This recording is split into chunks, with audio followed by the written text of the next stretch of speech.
Hi அஸ்ஸலாமு அலைக்கும். இப்போ பார்த்தீங்கன்னா இந்த புறா தான் பறக்கூட போகிறோம், கர்ணப்புறாவை.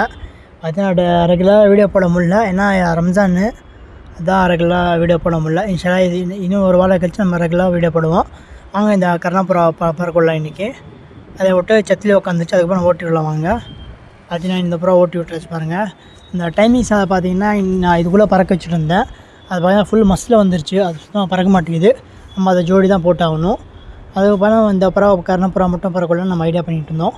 பார்த்தீங்கன்னா பறக்க விட்டுன்னு பார்த்தீங்கன்னா ஒரு காட்டு புறா சேர்ந்து பறந்துட்டு இருந்துச்சு. அதுக்கப்புறம் ஒரு அளவு ஹைட் போய் பறக்குது பாருங்கள் அந்த கர்ணப்புறா. இன்றைக்கும் அதிக டைம் வைக்கல, நம்ம கரெக்டாக பறக்க வைக்கல. அதுக்கு பார்த்தீங்கன்னா புறா டைம் வைக்க மாட்டேங்குது. இன்றைக்கி பார்த்தீங்கன்னா ஒரு 5 நிமிஷம் தான் பறந்துருக்கு. அதுக்கப்புறம் அந்த டைமிங்ஸ் எல்லாம் விட்டு ஒரு 5 நிமிஷம் பறந்து உக்காந்துருச்சு. இன்ஷால்லா இதுக்கப்புறம் நம்ம அந்த கர்ணப்புறா மட்டும் ரெகுலராக பறக்க விட்டு டைமிங்ஸ் நான் சொல்ல போகிறோம். ஏன்னா அந்த டைமிங்ஸ் பார்த்தீங்கன்னா ஃபுல் மஸ்ஸில் வந்துருச்சு. இன்ஷால்லா நம்ம சேல்ஸ் வீடியோ இன்ஷால்லா நான் போடுவோம். இன்னும் 10 நாள் கழிச்சு நம்ம சேல்ஸ் வீடியோ போடுவோம், அப்போ நீங்கள் பார்த்து எடுத்துக்கலாம். பார்த்தீங்கன்னா அந்த ரெண்டுமே கரெக்டாக வந்து இறங்கிச்சு பாருங்கள். இதில் பார்த்தீங்கன்னா கர்ணப்புறா மட்டும் நம்ம ஓட்டி காட்ட போகிறோம். அந்த டைமிங்ஸ் தான் நம்ம ரெக்கார்டில் போட்டுருவோம்.